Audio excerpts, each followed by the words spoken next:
Hello दोस्तों, जरा सोचिए अगर विराट कोहली क्रिकेट के साथ साथ बॉक्सिंग और हॉकी भी खेलता, या बिल गेट्स माइक्रोसॉफ्ट के साथ साथ आर्नोल्ड जैसी मसल बनाने की सोचता तो क्या होता। होता ये, ना तो विराट कोहली क्रिकेटर बन पाता और ना ही बिल गेट्स माइक्रोसॉफ्ट बना पाता।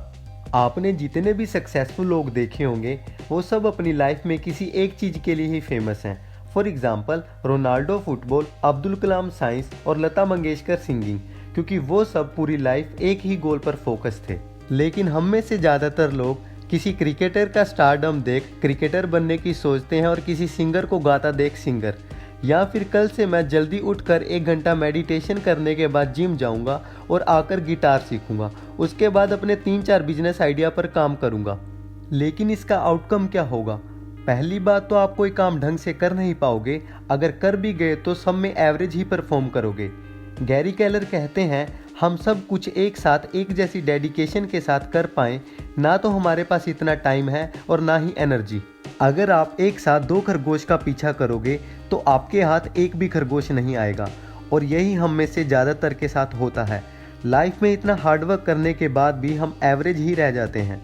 पोस्ट टिकट की तरह तब तक एक चीज़ से चिपके रहें जब तक उसे पा ना लें। सो the rule number 1 is focus only on one thing. Number 2, the domino effect. एक सिंगल डोमिनो अपने से 50% लार्जर डोमिनो को गिराने की ताकत रखता है।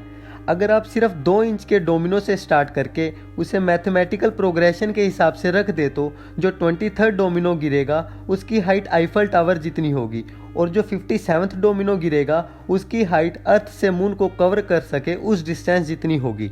मतलब कि आज का गिराया हुआ सही डोमिनो फ्यूचर में एक ऐसे डोमिनो को गिराने की ताकत रखता है जो उससे बहुत बड़ा है। इसी डोमिनो इफेक्ट के प्रिंसिपल पर हमें हमारी गोल सेटिंग करनी चाहिए।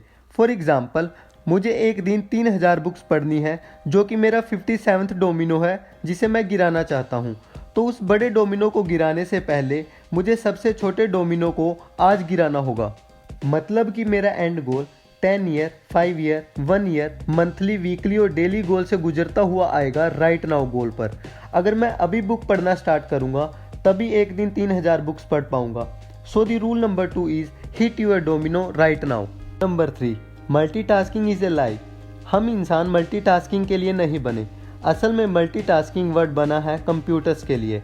हम इंसान एक बार में एक चीज़ पर ही फोकस कर सकते हैं, क्योंकि हमारा ब्रेन एक बार में एक काम करने के लिए ही डेवलप हुआ है।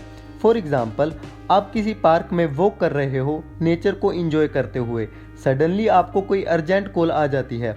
उस टाइम आप सबकॉन्शियसली तो पार्क में घूमते रहोगे, लेकिन नेचर को एंजॉय नहीं कर पाओगे, क्योंकि पहले आपके ब्रेन के पास सिर्फ एक ही काम था।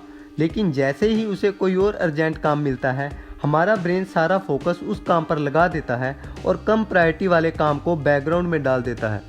लेकिन अगर आप पार्क की जगह किसी रस्सी पर चल रहे होते तो क्या आप उस टाइम भी कोई कॉल अटेंड करते? बिल्कुल नहीं, क्योंकि इस बार आपके ब्रेन के लिए प्रायोरिटी रस्सी पर चलना है, ना कि फ़ोन।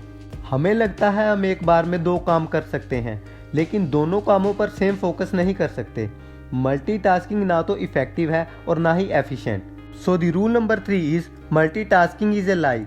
ये बातें मैंने आपको the one thing book by Gary Keller से बताई हैं। अगर आप इस तरह की और बातें सीखना चाहते हैं जो कि मैंने दुनिया के कुछ बेहतरीन लोगों से सीखी हैं, तो इस चैनल को सब्सक्राइब करें।